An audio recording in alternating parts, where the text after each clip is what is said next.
it's like you're trying to fight with your own internal way of painting and personality and just opening up. Opens up so much, doesn't it? Yeah, it was really cool. Smear it on toast, you do ooh, I can help with that. Smear it, what's for doody do what? Is there something else I can do for you? Toast it, it sounds like. So we're recording this on the lands of the Gumingia and Bundjalung people. Today we're diving into one of painting's oldest tug-of-wars, abstraction and realism. We're looking at what realism has meant throughout art history and what it means for us today. And we pose the question, not just what is real, but how do we decide what is real in art? And why do we keep circling back to this tug of war between realism and abstraction in the first place? And we also chat about how thinking abstractly can help you in your painting. Smear it. So you said such an exciting topic, and I can't believe we've had to wait a whole month to be able to talk about this. It did feel like forever. I'm so keen to see what you've done. This was such a good challenge. I'm keen to see what you've done, so maybe you should tell us a little bit about the challenge this month. The challenge was to create a painting that just teetered right on the edge of abstraction and realism. So we wanted to paint ultimately an abstract, but it had to still be recognizable what the subject of the painting was. So yeah, how about I show you what I did? Yeah, I'd love to. I can't wait to see it. It was such a good challenge. And again, all your challenges are brilliant, and I think this one was a little bit life-changing for both of us. Yeah, and it's another one that I feel I want to add into my practice now, that I've done this. And it was actually really good because I just finished painting my body of work for my next exhibition. And generally when that happens, I go into a bit of a depressed slump, of like, I don't know, there's just that you put all that energy into creativity, you give birth to it, and then you have that postpartum depression. So this was actually really good because it kind of just got me really excited about painting straight on the back of painting that whole show. And I just want to paint like this now all the time. It's a great I think doing these challenges is a really good way to get yourself moving when things are getting a bit stagnant. You've just got a couple of restrictions, you're thinking about one thing, although this topic made me think about 6 million things, and we might have to do a 3-hour episode on it. It was great. I felt like I tapped into two different sides of my creative personality. Like coming from a representational painter, it was really interesting to be like, okay, no, I'm thinking about abstract. And then I'd be like, okay, now I'm going too abstract. I've got to go back to thinking representationally. And it was this lovely kind of dance that I would just like swing in and out of the two different painting styles. It was really enjoyable.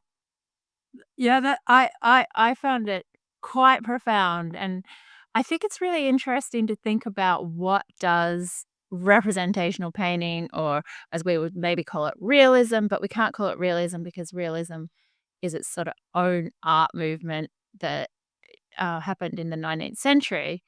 And all these terms are kind of problematic, but really interesting to dive into. So we're going to use representational painting versus abstract. And what is abstract? Because everything is abstract. We're squishing 3 dimensions or 4 dimensions or however many dimensions you think the world is made up of. We're squishing them into like a flat canvas. And that is like this whole set of trickery and illusion, which is abstract in itself, right?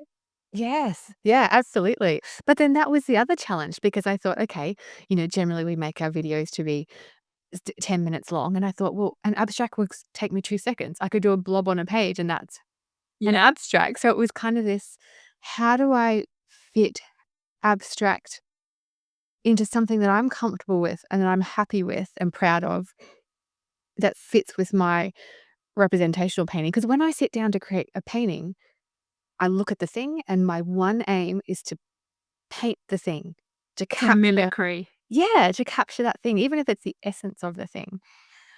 So this was a very different way of thinking about painting for me. Yeah, it was quite nice. And like I said, I kind of would go into it thinking about, okay, now I need to paint the thing because it has to be recognizable. And then I'd be like, oh no, Yeah. no, it's getting too recognizable. I need to get rid of it. So I did some scraping, which was really nice. Um, I'm so excited you did so great. good. I tapped into a little bit of Anne Gale style. Like when I started putting in the details, I would put them off center.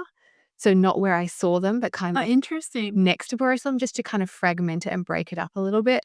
And I started off without drawing because I find that drawing really puts me into that exact paint what I see mindset. So I started just going in with painting the blobs of the shapes. And interestingly, I found that getting my tones and my colors correct came a lot easier Yeah. because I wasn't focusing on drawing on top of those things. Like I was just focusing on shape and color. Yeah. Yeah. It's so interesting because that thing that you mentioned about, like, this singular viewpoint, that's a very constructed reality, right? We don't experience the world sitting still. And yet, when we set ourselves up to paint this realist painting, where, you're standing still, you could go to the point of marking where you're standing on the floor, and you might squint one eye to look in um, that singular vision. But our experience in the world, we're often, I mean, especially me, I don't stop moving. And so, what is a representation of the world that you experience? It's rarely this locked in singular viewpoint, which is like a very Western construct. Yeah. I think that's for someone who might be listening at home who maybe that's a foreign concept. If you think about when you look at a photo of yourself, we always look so weird when we look at photos of ourselves because we don't recognize what we're used to. One is seeing our reflection in a mirror, the Which is reversal. flipped. Yeah. Yes.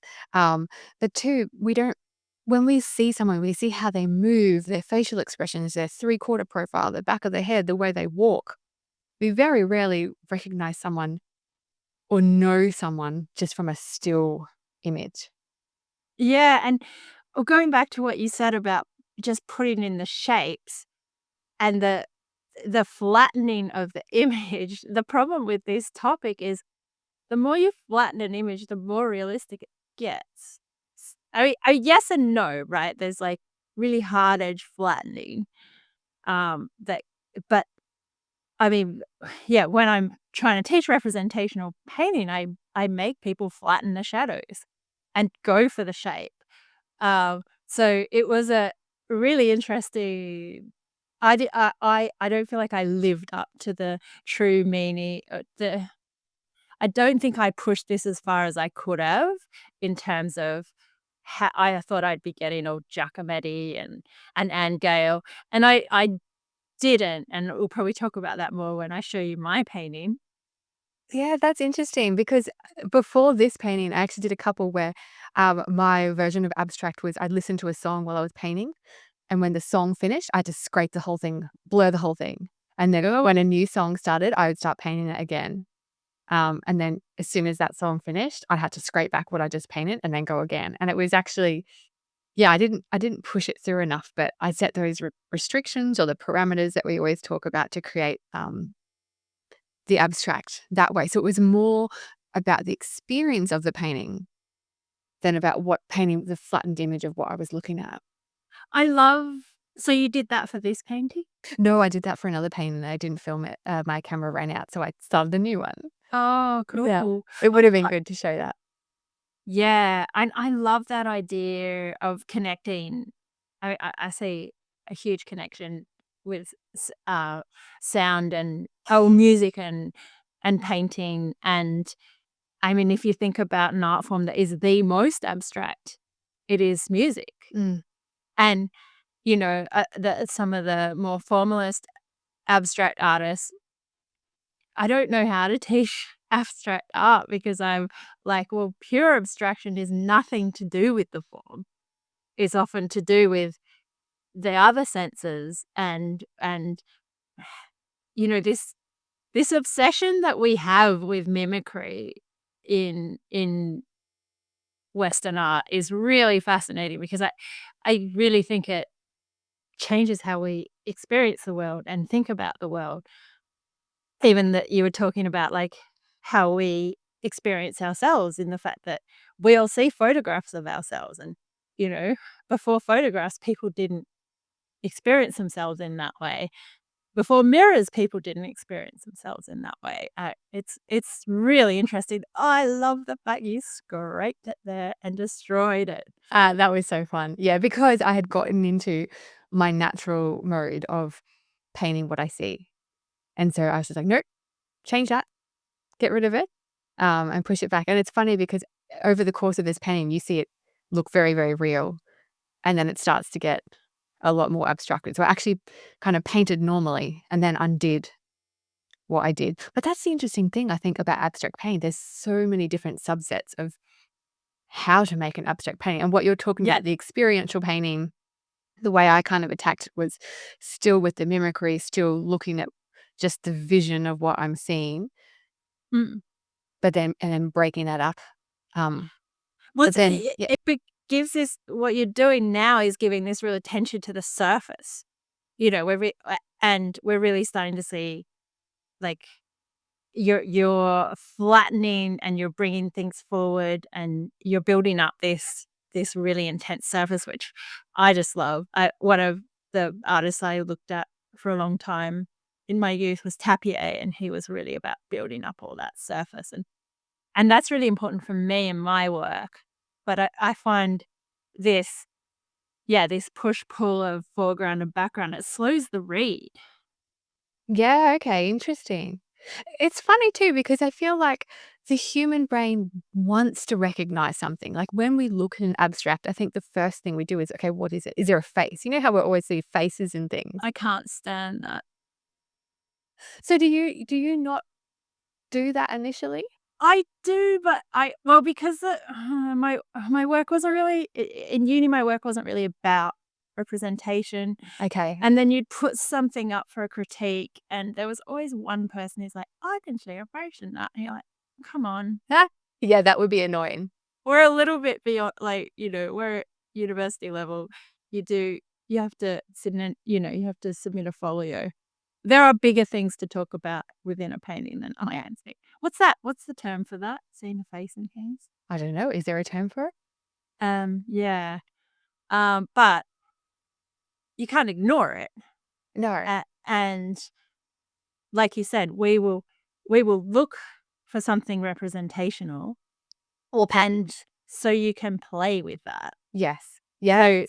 how, like you were talking about in one of our other episodes, like how little can you, how fewer brushstrokes do you need? How little do you need to put down to speak about this object, feeling, experience? Yeah, absolutely. And I think in this painting, I could have pushed it further, but I just really liked it at this point, It's um, fantastic. and wanted to leave it.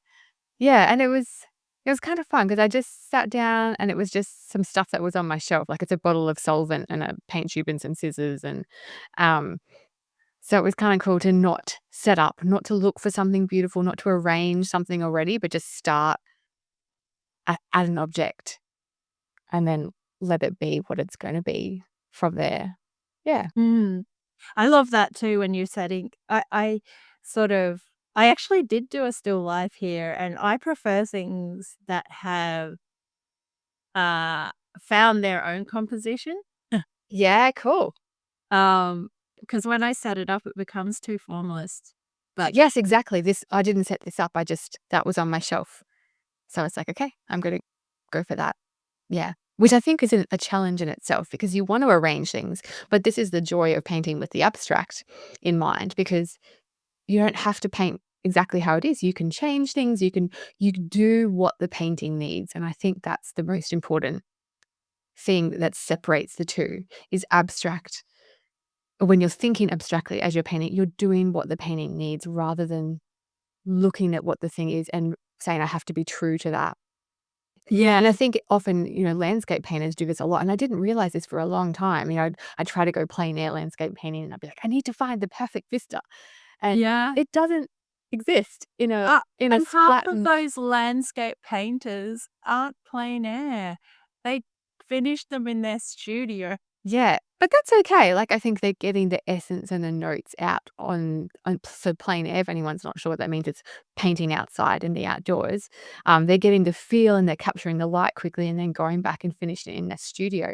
But often, like, that tree will be moved and that hill will be this shape and that Yeah. path will be like they're doing what the painting needs. So they're actually thinking abstractly as they paint rather than thinking I have to paint truth to the scene, and I think ultimately that's what this challenge comes down to. What is the truth?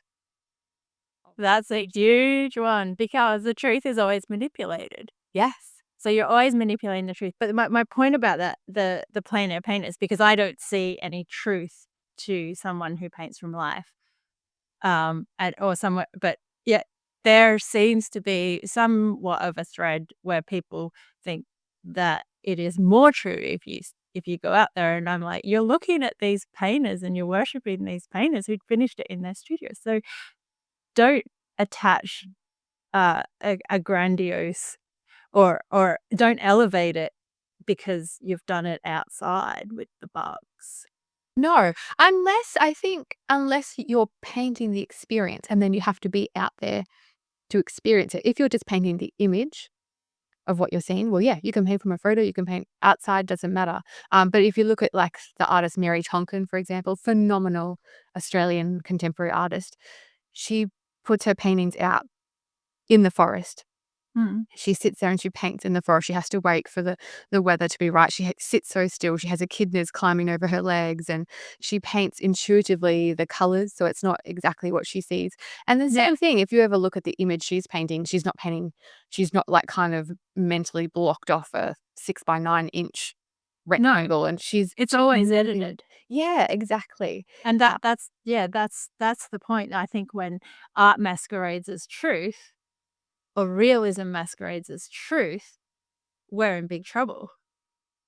Yeah, and that's, that's there's always a power thing happening, like even the arranging of a bunch of objects, you're editing out, um, you're editing out some things and you're elevating other things, and yeah, I think it's really interesting to be like, what am I saying, and what does this mean when I choose this bunch of objects? yeah, And that sort of positions your work within a cultural and art historical context. yeah, yeah, like, yeah, The whole out like I went on a massive deep dive into the history of like naturalism or representational painting, and it's a tiny blip in the whole history of art. yeah. It really Like, is. and the fact that as Westerners, we worship it, and, like, the photo has become a symbol for truth, and now here we are in 2025, where that is becoming destabilized, Yeah, that idea of the photo as truth. it's very untrue. It's photo. And, yeah, photos lie, but you have deep fakes, you have AI. Yeah, Like, no, what does that mean for our society? And we also have all this, anti-intellectualism. Are these things connected? This distrust in authority. And then you look back through the history of representational painting and you see echoes of that yeah, going through history. It's so interesting and exciting. Like, you know, the first kind of mimicry that we see is like in ancient Greek art. Um, and they're not doing realism as you would understand realism because it's so idealized and it's connected to this rational thought, which you did mention, and this, yeah, the idealized form, and um, and then we have, which I I will stop talking about my trip to Italy maybe in 5 years, but I just so smitten by the medieval Italian artists where, you know, Christianity meant that you couldn't represent forms. So there's this flattening and there's this um, incredible design happening within the paintings. And, that's akin to those like formalistic concerns that you were talking about. Like, what does a painting need? And then, you know, one figure is perspective's not there because we're thinking about figures in terms of importance, like obviously God is the biggest and other images are smaller, and it's just then you look at sorry, I will stop talking in 1 second. You look at like any other culture and there's more symbolism and mimicry isn't a thing. And I just find it really fascinating that we've decided that's a thing, and maybe we've been led down the garden path with that whole attachment to illusion. I remember going to Nepal when I was 15 to build a toilet and looking at the Nepalese art and just that stacking of space where instead of things receding, they're just higher up. Yeah. And then again, the Christian art would be like the more important things are higher up. And yeah, the Japanese form of like flattening spaces and back to that Italian medieval art where it's like setting this stage for a story, which is very like comic book art. Anyway, my mind just was very entertained by researching for this podcast, so much so that I forgot to do a painting. Yeah. Well, let's see your painting. I did end up doing a painting, but yeah, I'm not sure I lived up to the breadth that we could. Well, I think this is the thing is that, like, I wanna do another one, and I wanna explore this idea further, and I think it's good to know that you don't necessarily I think, like, we were talking about this before, like, I stopped. I could have pushed my painting a bit more into the abstract, but I stopped because I liked it at that point. I thought, "Well, I'll do another one and see if I can push that a little bit further, and then I'll do another one and see if I can." And so it kind of just opens up all these new exciting ways and this little challenge with yourself to see how far you can push and pull something. So that's really and I feel like you're not just pushing and pulling the paint, you're pushing and pulling your personality. Because if you're an abstract painter and you're doing this challenge, and trying to put something representational, something recognizable in it, well, that might be something different to your normal practice. And for me, coming from, always painting something recognizable and trying to push it the other way, it's it's like you're trying to fight with your own internal way of painting and personality and just opening up. Opens up so much, So much. doesn't it? Yeah. It was really cool. Smear it on toast, you do ooh, I can help with that. Smear it was for doody doo wop. Is there something else I can do for you? Toast it. It sounds like. If you're enjoying this episode, could you do us a favor and share it with just one other person? It's a small thing, but it really helps us grow. And while you're there, while you're clicking on things, could you give us a like and subscribe and join our newsletter to stay in the loop? And if you want to join in on the fun, use the hashtag #SmurredandToast to show us what you're working on. All right, let's get back to it. Toast it, shoo doo wop. Smear it, wop wop, ba doo be doo wop. Do wanna see the toast that smear, smeared on toast. I started doing a self-portrait from the mirror. Nice. But my bathroom is not as well lit as yours, so I sort of abandoned that. And then it just the time was ticking. So I don't start out with, like I've said before, I don't really start out with an idea of what I'm going to do. I just sort of put some elements together, put some restrictions together. I collaged this image of my niece from Christmas. And she just turned 18, so she's at this, extraordinary stage in life. And I kept wanting to photograph her at Christmas time. It did not want to be photographed. Anyway, so All relatives of artists know exactly yeah, what we're talking about. well, and this painting sort of became a little. I mean, the wonderful thing about painting is it takes a long time, and I did this over 3 days, so maybe a couple of hours a day. And so I thought a lot about what it was to steal someone's image, without their permission. I didn't ask her permission to paint this. I have asked her permission to show it. Thank goodness she said yes. But yeah, so I'm thinking about shapes and I'm thinking about Bonnard, and the way I constructed the source material was I really love the way he frames figures in doorway. And I have this ongoing thing with my friend Charles with the diagonals versus verticals. I'm still trying to make a vertical painting. This is going to be my vertical painting, but as you can already see, there's a massive diagonal happening. Yeah. There's some verticals. It's almost corner to corner. But what I'm really excited about is that vertical framing her. And again, putting sort of that distance between a figure so that the figure's not the like, I don't think I'm not hugely interested in painting portraits of people, just like the the person as an object. Because like you were saying about, we see faces and everything. You put a figure, we attach all this narrative to it. So I'm sort of like, I'll set up the Skittles and you can knock them down, like, um, so yeah, I'm sort of trying to push the figure back and put things in front of her and, um, like, everything, like, all your research sort of starts to come out. There's a painting, called The Annunciation that I saw in the Uffizi Gallery, and they use lilies to represent purity, and I just chose lilies because they're a cool shape. And they're not the white lilies of purity.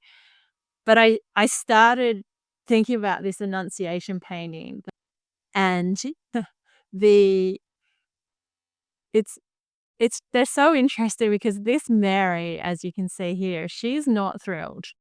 Ash And I sort of just started to think about these connection like, I set it up not thinking about this, alright? I'm just like, I want lilies, cool shape, wanna, like, push the figure back in this rectangular thing. And then I'm thinking about stealing this my niece's image for my own artistic purposes and how she's maybe not thrilled, and about how, like, gesture echoes through history, like, and the way we set paintings up and how that echoes back, and so I sort of and then, being 18 and, going into, being an adult and how maybe you're not thrilled about that either. So there's all this stuff that's maybe, like, a little grandiose, but I like to think about it. Um, so yeah, doing the painting, I fell in love with it. So I'm on day 2, and I think I texted you, I'm like, "I love this painting so much, but I don't think I'm pushing the abstraction. I'm really just painting how I paint." Yeah. But what it forced me to keep trying to keep it open. Mm.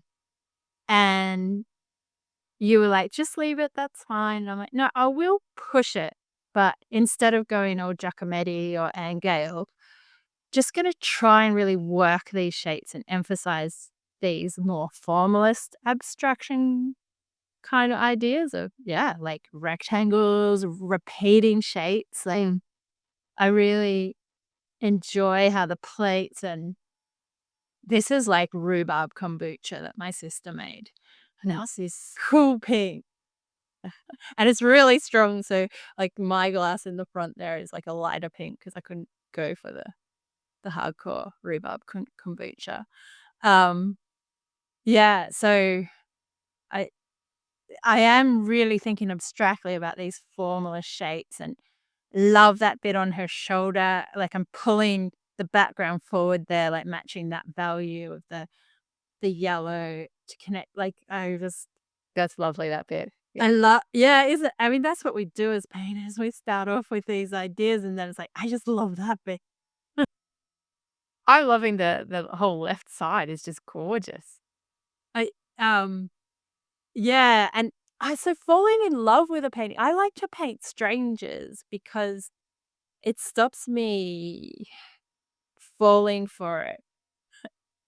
It stops me like I said, I'm not really trying to paint portraits.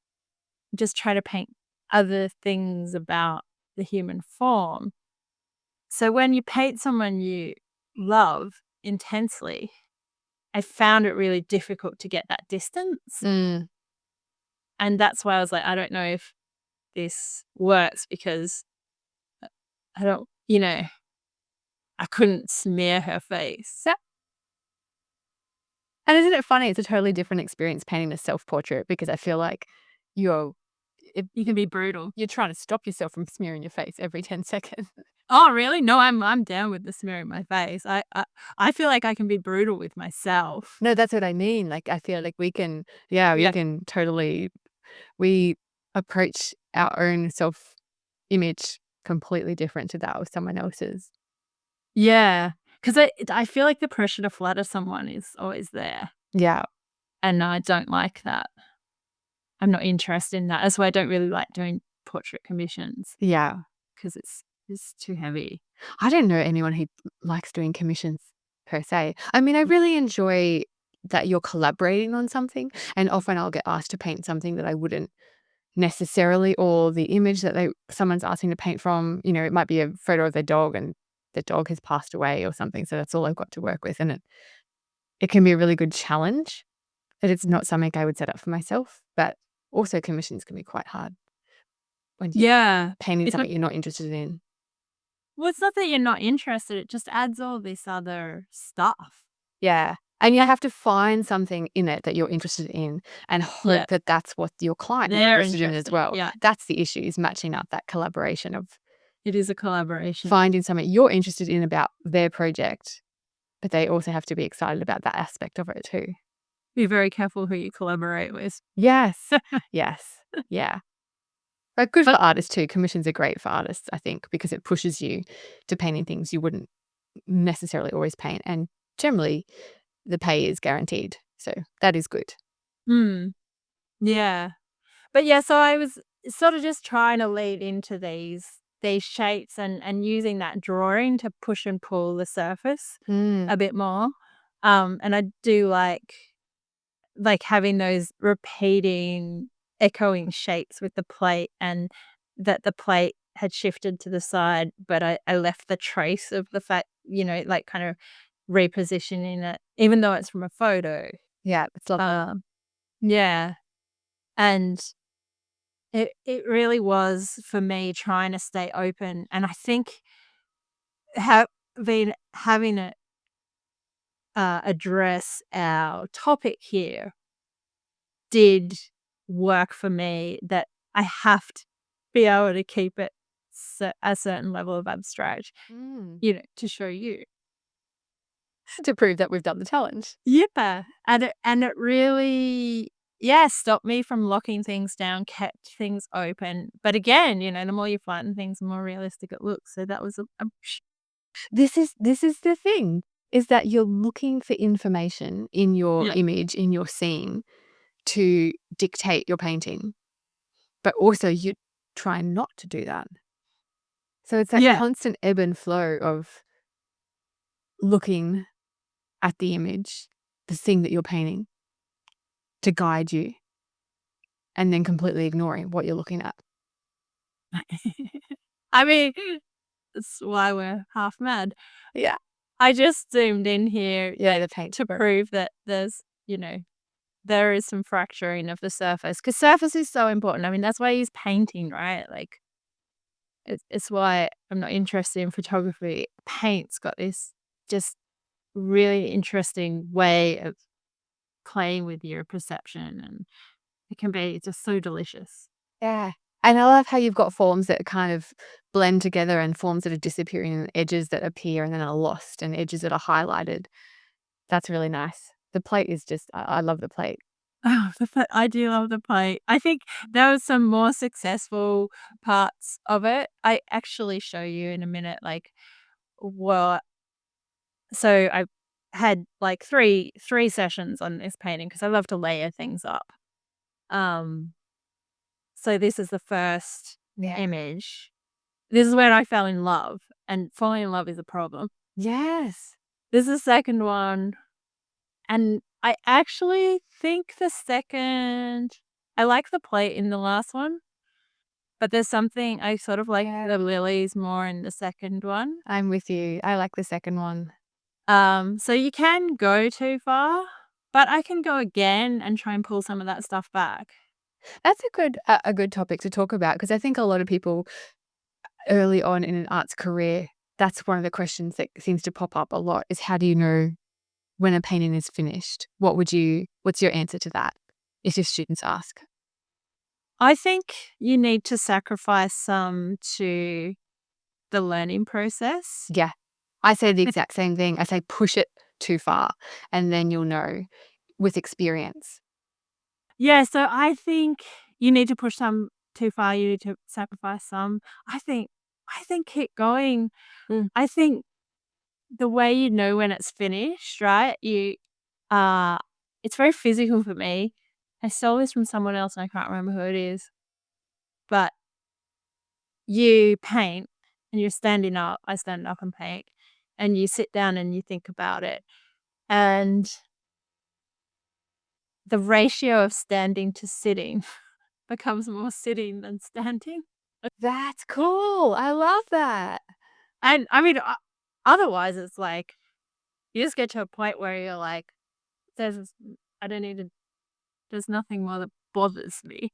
Yes. Yeah. Yeah. If it bothers you, it's not finished. Yeah. Yeah. Because I hate that, yeah, rarely show anyone anything halfway done. It's Because always risky. they might say, I love that. And then protecting things is not great. Yeah. Sometimes you have to sacrifice those things for the Sacrifice. bigger painting. Yeah. Yeah. Yeah. Yeah. And I mean, if you paint it once, you can paint again. Yeah, exactly. And I think the thing is that we're painting to discover what it's going to look like at the end. Mm. So if you don't push it far enough, you won't discover. And even if it was better in the previous version, that's cool. Like you said, you just give it another go. Yeah. Yeah. I think the other thing I was thinking about with abstract art and the whole historical narrative of it, it wasn't a valued skill within the university context. Um, it also, I did find the most interesting people who were doing the most interesting art that came out of my degree were very unskilled because, like, Interesting. our restrictions, they were forced. If you could already paint and draw, you can lean on that and you can be very unwilling. Like, I think you're amazing that you're one of the few people who has that kind of level of skill, but you're very willing to push it. There's a lot of praise, like, we seem to value representational art. There's a lot of praise for people that have technical skill. So you can get quite addicted to that praise Absolutely. and very unwilling to let that go. Yeah. If you don't start with those skills, oh, yeah, well, it's your oyster. That is a really good point because I think we do, again, external validation. We get caught into if we can make a representation, make a likeness well, Mm. people who don't know much about art can understand that. They can go, okay, I can see that that must be good because it looks like the thing that it's meant to look like. And one of the biggest things I hear people say when they look at paintings is like, or they ask the artist, how long did that take? And they ask that, not, it's highly offensive, but they Yeah. ask it because it's like, I can't tell whether this is good or bad. I need to Unless quantify it somehow. Unless it took a long time. Yes. So it must be good if it took a long time. Exactly.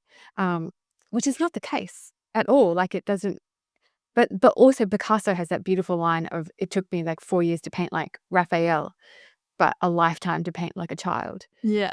Um, But also, so interesting, like, I'm torn. I love realistic, naturalistic mimicry art, and, like, so realism can be an act of rebellion in this world of fast-paced imagery, in this world that we're saturated by imagery, everything's a scroll.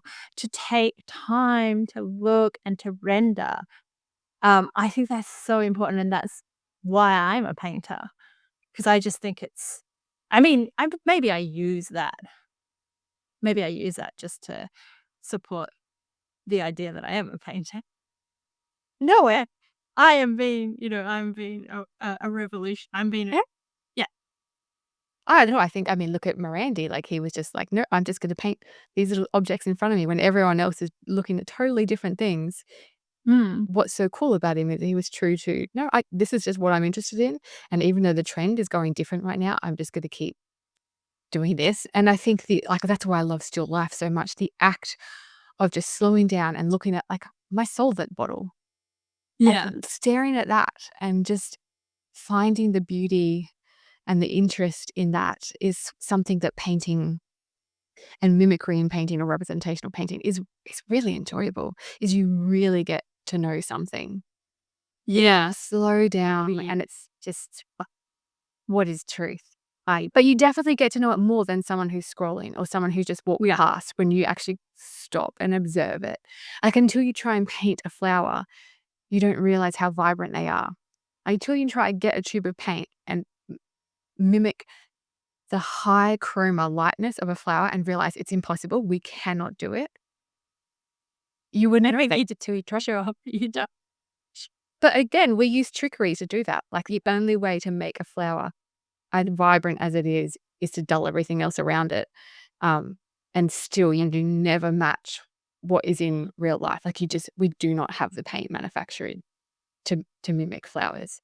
But it's so interesting that, like, say the other reason I stay away from realism the, is because most of the paintings I like are not realist, are not mimicry, or they have mimicry and something else that excites me.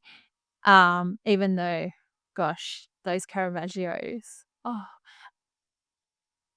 but so realism or naturalism, mimicry was like highly prized and was the academy, that, and so abstract art was a rebellion, Mm.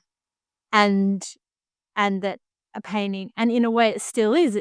So when you look at a realist painting or a very highly mimicked painting, if I'm in a show where there is some of those, I tend to walk past it because we're like, gotcha. Yeah, I've seen it. You got you got skill. Yeah. I want something that makes me stop and think more than, I feel like the skill can be a barrier.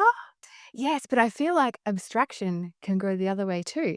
Yeah. Because I will look at some abstracts and walk past them and Right. be like, that just, yeah, okay, you can push paint around on a page. Awesome. But I read a thing. yeah, exactly. Or you have to read the thing. I don't want to read the thing. I want to read the thing. Yeah, I think that's why I like to look at the painting first, come at it with my own perspective, and then I read the didactic. And then I'm looking at the painting from their perspective. It's like getting to watch a movie twice. Yeah. You get to see it first without knowing anything about it. You're just looking purely at the visual representation. And then you get to look at it thinking about what the artist was thinking about, what was going on in their life at the time. Like, yeah, I do like reading the didactic. Don't get I think that's so important. Like, and for a long time was really big on, I still am, like, you go into a gallery and everyone's reading the thing. I've Yeah. told you to read the thing, but looking like that's the it's because, we don't have much art education. So, but also you want to expand on, like you Mm. said, have your experience and then expand on that experience. But just the weird thing in a gallery where everyone's reading, and that it's evidence of our text-based society. Yeah. We we elevate realism in the same way we elevate the text. But we are a visual creature. Yeah. So I think I wish people would look. Yeah. And often I wish that the artist got to write the didactic. And obviously, you can't do that with the artists who have passed, but I think it's really important to understand where the artist is coming from and what they were thinking about rather than someone else Mm. coming at it with their interpretation of it. I want to know what the artist was thinking and why they painted it. And yeah, we don't always get that. Ye Oh, man, we're gonna have to do a whole episode on Velasquez, Las Meninas, Foucault, one of my favorite French theorists. we did. He's written a whole thing about. I probably don't have anything new to offer. That painting has just been deconstructed. But he's that Las Meninas, the like that's mind blowing what Velasquez was doing. But then it's like, was he thinking that? Yeah. And for us to go back and look at that painting now and see the cultural shifts that we can apply. Yeah, like yes, he was an intelligent guy. He was trying some groundbreaking things with that painting, but he's not necessarily setting out to, I am going to, make this statement, this statement, this statement. Yeah. And that's the thing with art, like, especially someone like myself who's trying to save the world with art. You have these grandiose visions. But it just comes down to the making, doesn't it? Yeah. Right? Like, yeah, like Yeah. and there's a disconnect between what the artist intends and what happens.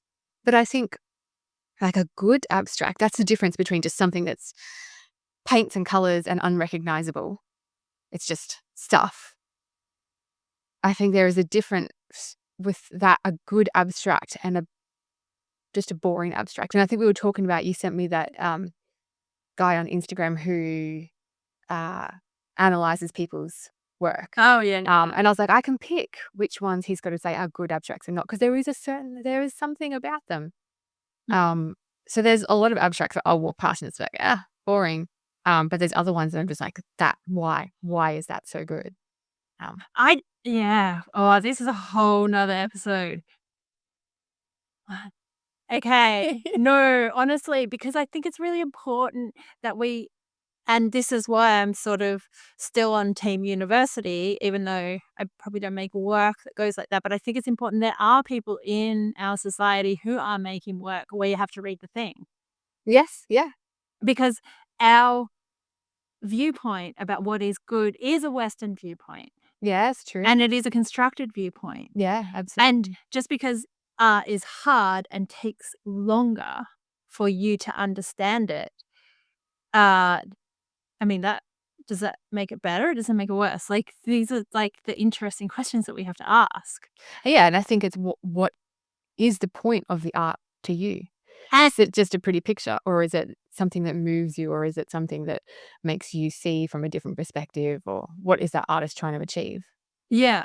And the text that supports it and the research that supports it, like, this everything new is hard to understand. So people could be doing things that unless you read about it and I love seeing artwork that I hate Yeah, okay. because once I start thinking about why I hate it, I end up falling in love with it Yeah, interesting. because it becomes brilliant and I mean, yeah, depends on the skill of the artist and the depth of thought that goes in, but yeah, I mean, I don't think I it's artwork could I hate. I could discuss a paint smear. We Yeah. probably both could. But Yeah. the aesthetic qualities of a paint smear. Yes. Yeah. But I think there is a I don't know, the art that I admire personally, there is a certain level of skill, there is a certain level of truth, and there is a certain level of novelness, bringing something Oh, interesting. new to the table. And I feel like it needs those kind of 3 elements for me to be interested in it. And I love the idea. Beautiful. No, it definitely doesn't have to be beautiful at all. Novel's tricky though. When are we going to run out of novelty? But it can be like, this was novel for me, starting a painting with the concept of abstract. And I think nothing is new really under the sun. But if you look at the movements of art throughout history, those changes were made because it was a novel idea. Like, they discovered perspective. The photograph was invented. Then this, moving images were invented, and more colors were invented. So they had access, if you're thinking about impressionists. So I think there's always an element of novel. Well, you're responding to it's like you don't stand in the same river twice. So Yeah. you're responding to different cultural elements. Yeah. Like, so even if that's a tube of paint or that's like, oh, we need to get people into the church, let's make it dramatic. Yeah. Or or let's, like with realism, like we're anti the grand historical paintings. Let's paint normal everyday people. Yeah. But the problem with art history is that, again, that is a selected self-imposed linear progression. Like what we're doing now will be neatly boxed into a movement. Mm. And I mean, there has already been attempts to do that with like disrupted realism, blah, blah, blah. But that's not how things really happen. Yeah. Like we self-impose and go, this led to this, and they were reacting against this. And then it's like, well, they were, but they were also, there's all this other stuff, like who's paying for the art? Like the Italian Renaissance, like there are times in history when it was very important to invest in art. And we live in Australia where our government doesn't invest in art. Oh, I wonder why we don't have great artists. Uh, Yeah. you know, um, so yeah, there are all these other things. It's so exciting. I'm just like, I don't know. I still want to be uh, a painter, but I think everyone being an art historian would be kind of cool to do. Yes, that would be amazing. Yeah. But with AI coming, I feel like well, the AGI coming, I mean, I feel like everyone's gotta become a painter, particularly if everyone loses their jobs. Oh yeah, They'll therefore become that more of an abstract painter as this is well. my socialist utopian dream. Yes, because we'll all be painting our experiences and our understanding and our concepts rather than necessarily representational mimicry art, 'cause AI can do that already. There are people very invested in having the majority of the population unempowered to chase their dreams. Yes. Yeah, I think always in existence, there always has been that. But yeah, I think, I don't know, everyone should start picking up a brush on this. Super. I just want to say one more thing about abstraction though, because it's super interesting because it became a rebellion against realism. Um, if we accept that linear perspective. Now what is abstraction? It is the academy. Yeah, You have to read the thing. yeah, But it's also the block.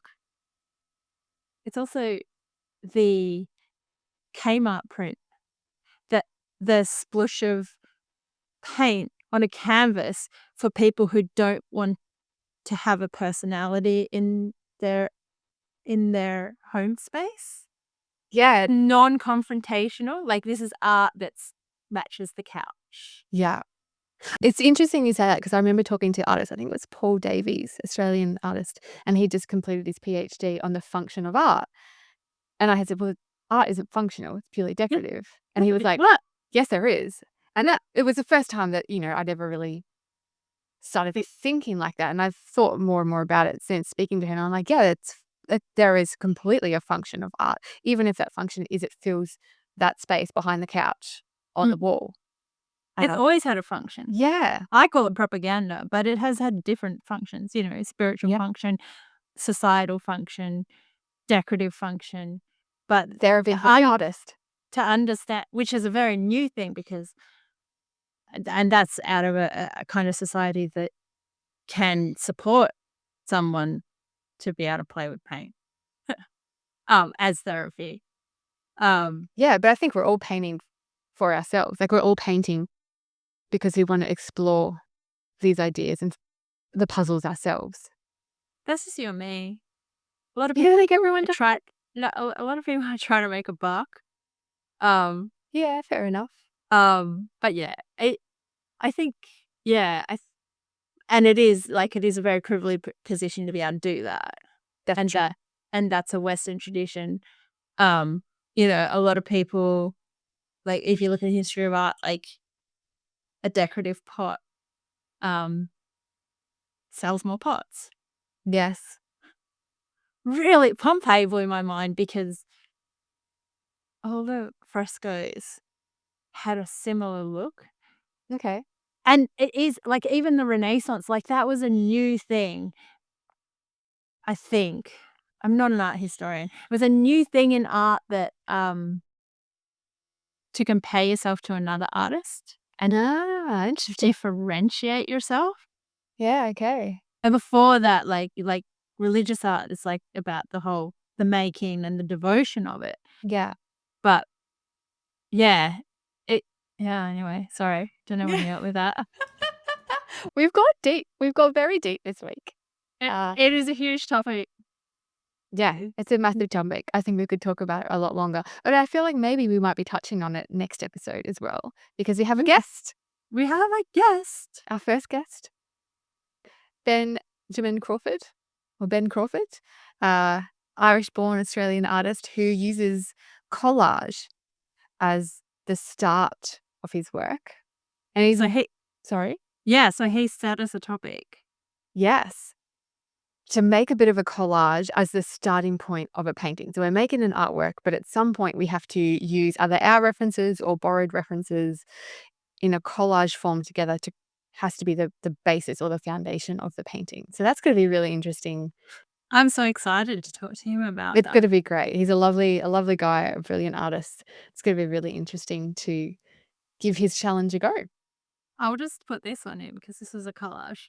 Oh yeah, well there you go. I was thinking that. I'm like, did you already know about this? That's a great little head start you've got there. I am. No. Are we watching the same paint? No, I have so many. That's super exciting. I may talk about my Italy trip again. Feel free. I'm traveling to all the art capitals of the world vicariously through you. Yes, Egypt is coming up. That's coming up very soon.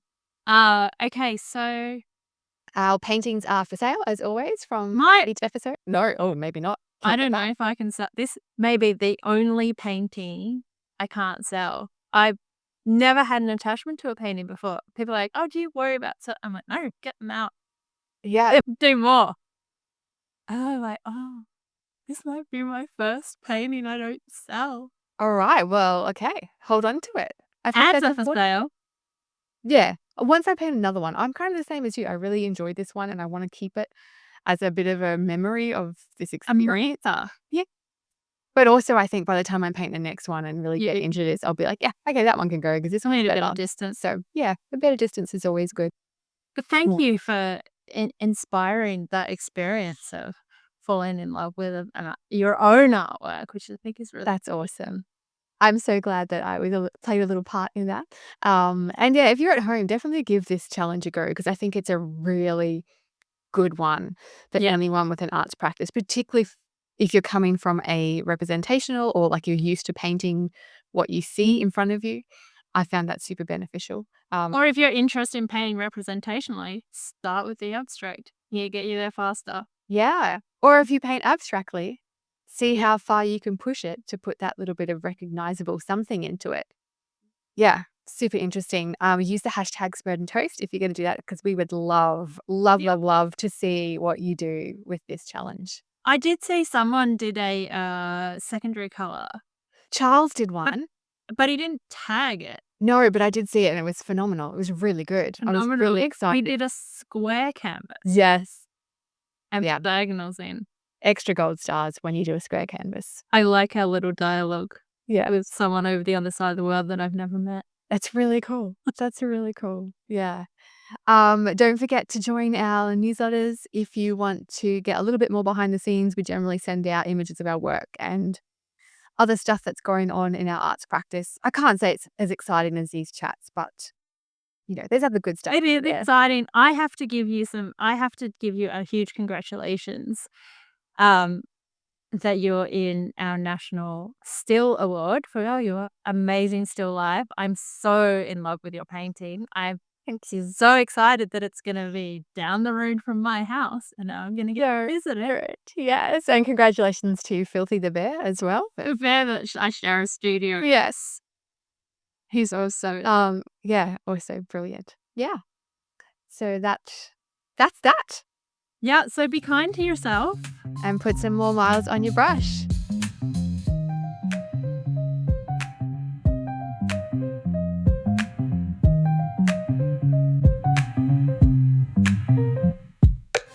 What's my duty to up? Is there something else I can do for you? Toast it. It sounds like toasted. I'm super excited to share that I'm one of 40 finalists in the 2025 Sunshine Coast Art Prize. This is my painting of the artist Carly Rawkins and her family, and it's a painting that explores how motherhood, especially raising a child with a disability, has deeply shaped her artistic practice. Obviously, this painting is heavily influenced by the ceiling frescoes from my Italian trip, but from an abstracted realism point of view, I was interested in this sort of flattened space where the figures and the fabric are all treated with equal importance, kind of signaling the interconnectedness of ourselves, our families, and our environments. If you would like to support my work, can you please, pretty please, vote for me in the People's Choice Award? All you have to do is Google Sunshine Coast Art Prize. If you click on People's Choice Voting and scroll down, you'll find my painting called The River House, and you'll automatically go into the draw to win a $100 voucher for the gallery shop. You can also click back and view all the other incredible finalists. It's a really good looking show. It's on at the Caloundra Gallery right now till about October. Huge thank you for your support. Every vote makes such a big difference.